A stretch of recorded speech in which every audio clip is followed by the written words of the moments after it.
नागपुर के नागरिक प्राथमिक आरोग्य केंद्रों में कार्यरत आरोग्य कर्मियों ने वेतन में अनियमितता के विरोध में काम बंद आंदोलन शुरू कर दिया है। नमस्कार, आप देख रहे हैं महान्यूज 7 के लिए मैं नंदिनी बर्वे। पिछले 3 दिनों से कर्मचारी हड़ताल पर है और आज बड़ी संख्या में नागपुर महानगर पालिका मुख्यालय के समक्ष जोरदार प्रदर्शन किया गया। कर्मचारियों का आरोप है कि उन्हें नियमित रूप से वेतन नहीं दिया जा रहा। वेतन में लगातार देरी और अनियमित भुगतान से उनका आक्रोश बढ़ता जा रहा है।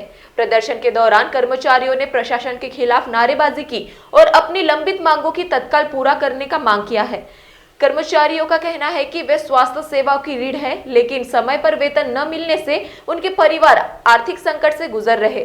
अब देखना होगा कि महानगर पालिका प्रशासन इस आंदोलन पर क्या कदम उठाता है। पिछले 3 दिनों से नागपुर महानगर पालिका क्षेत्र अंतर्गत जो नागरिक प्राथमिक आरोग्य केंद्र में काम करने वाले आरोग्य कर्मचारी स्ट्राइक पे है, काम बंद आंदोलन पे वो लोग चले गए हैं। इसकी वजह ये है कि पिछले 1.5 साल से इनके पगार, चाहे वो डॉक्टर हो, एएनएम हो, जीएनएम हो, चाहे फिर लैब टेक्नीशियन हो, फार्मासिस्ट हो, अकाउंटेंट हो या फिर अटेंडेंट हो, इनके पगार नियमित रूप से नहीं हो रहे हैं। आज से 2 साल पहले तक पगार 1 तारीख तक हो जाती थी, 2 या 3 तारीख तक। पिछले 1.5 साल से नहीं हो रहा है। 3-3 महीने में, 2-2 महीने में 1 महीने का पगार होता है। अब तो बढ़कर 3 से 4 महीने में 1 महीने का पगार आ रहा है। इसके वजह से ये जितने आरोग्य कर्मचारी है, ये सब कंट्राक्टी कर्मचारी है। इनको मानधन मिलता है बहुत कम। ये 7वां वेतन आयोग वाले नहीं है। 90% जो है वो महिला कर्मचारी है। उसमें बड़ी संख्या में ग्रामीण इलाकों से आई हुई है और यहाँ कमरे किराए से लेकर रहते हैं। इस अनियमित और विलंब पगार के चलते इन कर्मचारियों का पूरा आर्थिक, सामाजिक और मानसिक स्थिति बहुत खराब हो गई है। यहाँ तक बड़े पैमाने पे लोगों को छोटा मोटा कर्जा लेने के लिए वो बाध्य हो गए हैं। घर मालक घर खाली करने की बात कर रहे हैं। दूसरी तरफ फीस देना है, किराने के दुकान वाला पैसे मांगने लगा है। मतलब इनकी जो गरिमा है, डिग्निटी जिसको बोलते हैं, ऐसे लोग जो शहर के लाखों नगरवासियों की आरोग्य की सेवा कर रहे हैं, आज वही आरोग्य कर्मचारी अपने हक का मानधन लेने के लिए उनको संघर्ष करना पड़ रहा है।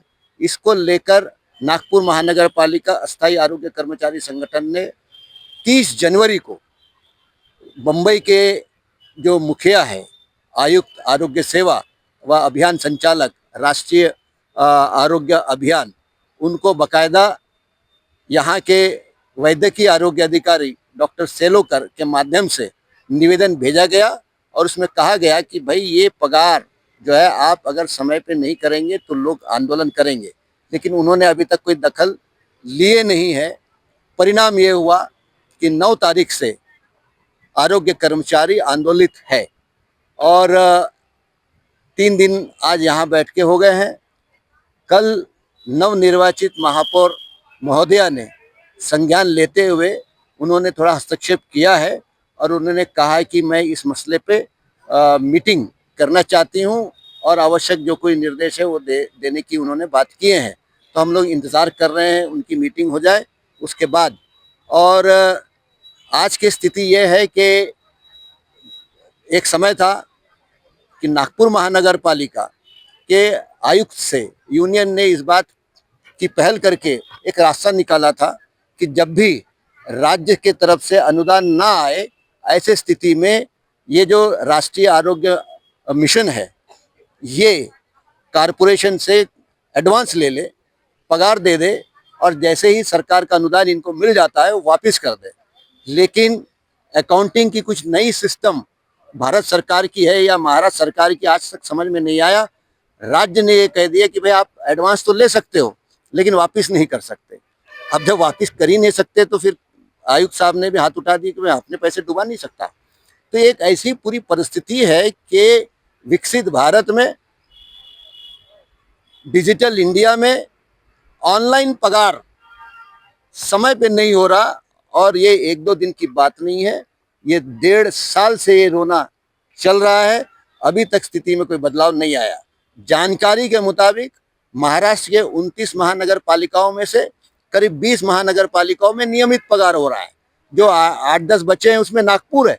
ये माननीय मुख्यमंत्री का शहर है, राज्य का उपराजधानी वाला महानगर पालिका है। तो राज्यकर्ता भी अगर अपने ही महानगर पालिका में अपने ही आरोग्य कर्मचारियों की पगार समय पे सुनिश्चित नहीं कर सकते हैं, इससे बढ़कर दुख और दुर्भाग्य की बात नहीं हो सकती। महान्यूज 7 के लिए नागपुर से कैमरामैन राजेश जंगीतवार के साथ पारस बेसवारी की रिपोर्ट।